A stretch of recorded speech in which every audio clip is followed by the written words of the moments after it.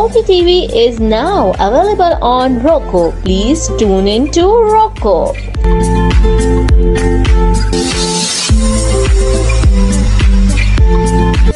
Seven.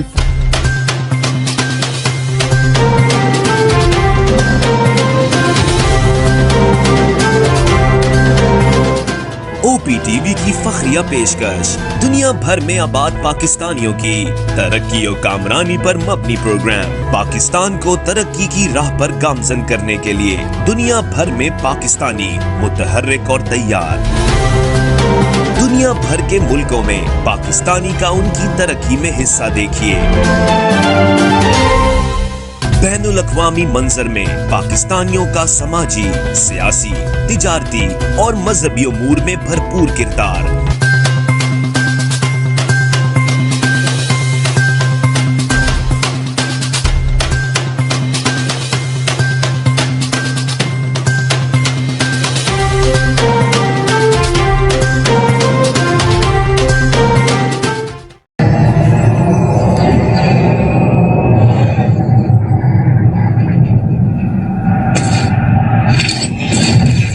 Kaba Fusion is a pharmacist-owned, patient-focused team of professionals with over 30 years' experience providing intravenous medication to pediatric and adult patients in the comfort and safety of their own home. Founded by Dr. Sohail Masood, a pioneer in the home infusion industry and recipient of Ernst & Young's Entrepreneur of the Year Award, Kaba Fusion has 28 state-of-the-art compounding pharmacies across the country with service capabilities nationwide.